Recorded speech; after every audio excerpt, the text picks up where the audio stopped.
TG Plus News edizione di Venezia, buon pomeriggio. Apriamo il nostro notiziario con la politica.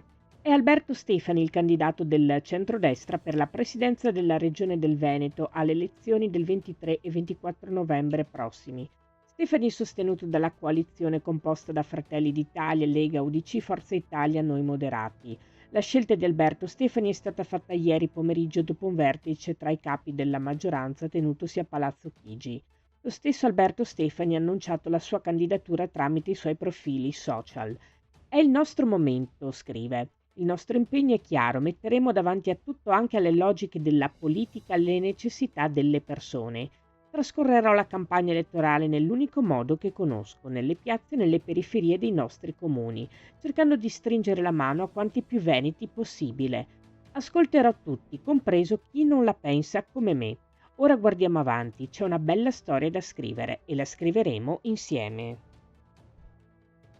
E tra le reazioni alla notizia della candidatura di Alberto Stefani per il centrodestra, ecco il commento di Giovanni Manildo, candidato presidente del Veneto del centro-sinistra.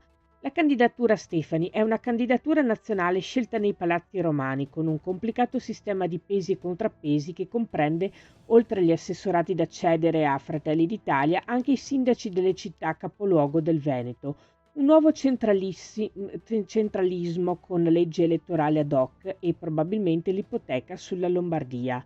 Da quelle parti evidentemente, continua Manildo, di prima il Veneto è rimasto poco con la candidatura del vice segretario di Salvini, del quale conosciamo bene i rapporti con Zaia.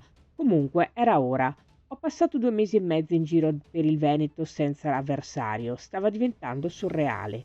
Ora finalmente potremmo confrontarci e soprattutto mettere a confronto progetti, ricette, idee. Cambiamo decisamente argomento, passiamo alla cronaca. I carabinieri di Mira hanno dato esecuzione ad un'ordinanza di applicazione della custodia cautelare in carcere in aggravamento al divieto di avvicinamento alle parti offese e divieto di dimora nel comune di Mira, a cui l'indagato era già stato sottoposto dal 27 settembre scorso, emesso dal GIP presso il Tribunale di Venezia nei confronti di un 21enne straniero, presunto responsabile di maltrattamenti in famiglia nei confronti della madre e della sorella. Il nuovo provvedimento cautelare è stato disposto a seguito dei gravi indizi di colpevolezza emersi nei confronti dell'indagato, il quale il 29 settembre scorso si è presentato presso l'abitazione della madre, inveendo contro di lei, intimandole di ritirare la denuncia e minacciandole altresì che avrebbe dato fuoco alla casa, oltre che alla donna. Il giovane è stato portato nella casa circondariale di Santa Maria Maggiore di Venezia. E all'una di questa notte i vigili del fuoco sono intervenuti in autostrada A4 nel tratto tra San Nastino di Livenza e Porto Gruaro, direzione Trieste, per l'incendio di un'autovettura modello BMW alimentata a gasolio. All'arrivo sul posto la squadra dei vigili del fuoco proveniente dal distaccamento di Motta di Livenza ha provveduto a spegnere l'incendio. Sul posto presente anche la polizia stradale. Fortunatamente nessuna persona è rimasta ferita. Si chiude qui il nostro notiziario.